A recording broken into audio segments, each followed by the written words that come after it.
Good morning. It is day 1 of my exams. I am now fully in final season, and you can tell because I've got the white carnation on my gown. So I'm still going to be doing my skincare makeup today because I just think it's basically just like every other day, and I'm trying to kind of like calm down and make myself feel like this is entirely normal because this is my first exam and I'm kind of stressed and panicking. And also I just kind of want to log this moment forever, I guess, where I just remember that I took my finals and I survived, hopefully. So I just kind of want to talk through how I'm feeling with regards to exams. And honestly, I've been working really hard, so I've been wanting to, you know, put in my best effort and just go out there and do really well, hopefully. And I guess you will hear from me again if I ever bother to update about how I'm doing. I do look quite crusty because I haven't really been bothering about how I really look during exams. I just put a bit of concealer on and then call it a day. To be honest, maybe I should be putting in more effort because everybody is going to be at the final. Maybe there'll be cute guys in my exam hall. Not likely. I will say like a vast majority of us are just sitting in the library like every single day. We don't really have a life other than studying. I feel like that's just kind of how finals are. They're very all-consuming and it makes you feel like there's nothing else to life than finals. But I talked to the welfare officer the other day and we were just talking about how important it is to just focus on what's at hand, but then also remember that this is not the end all to life. There's so much more than finals and this phase of life to define, you know, what's important, what you should be focusing on long term. And as much as I 100% am putting my all into this period in time, like I just know that this is not what I'm going to be remembering when I look back on my days at uni. And in fact, I actually think that because now that I know I'm going back to Singapore for good after my exams, I think it has made me want to treasure the short time that I have here even more than usual. I'm not sure if I'm in the frame, to be honest. Am I in the frame?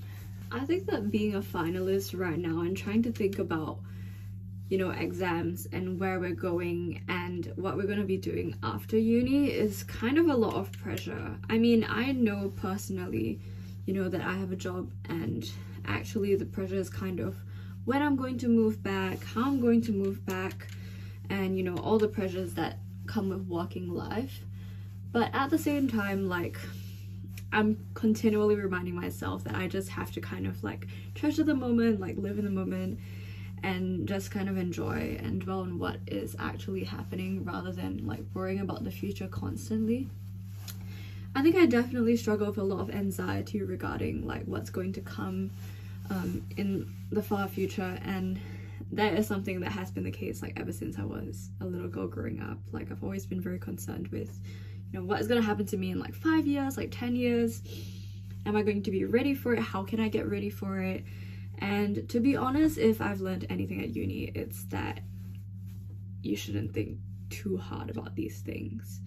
Like obviously it's always nice to prepare yourself for the worst case scenarios, but that is kind of like the mentality of self-sabotaging and just isn't really good for your mental health.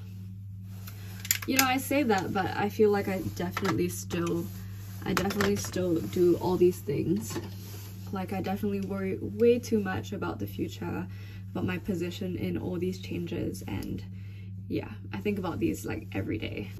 This is the state of my room. So there's like all my, so I've prepared for like 3 main themes. So this is on the liberation of women.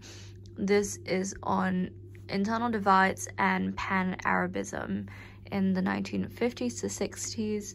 This is on the resilience of the Ottoman Empire and Tanzimat reforms, because today is my paper on the Middle Eastern Empire And then I've got all these plans, my maps. Oops, very loud door. This is the door.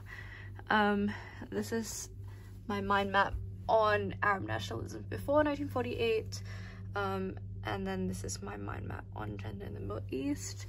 That is my mind map on Arab nationalism after 1948. Yep, so as you can tell, like, my room is kind of representing the state of my mind quite a lot, but that is just how it's gotta be done in this period of time. Just trying to get together some general plans. Okay, I'm about to head to exam schools for my second exam. Oh, my subfast is looking really crumpled. And yeah, I've got just some like notes with me. I'm gonna set off. Time now is about like 2 p.m. My exam starts at 2:30. So yeah, second exam, here we go. Hi, it's Faye from the future, and I forgot to take any videos of me going into my third exam, but I got some footage of me celebrating after I was done with my last exam, which was my fourth exam.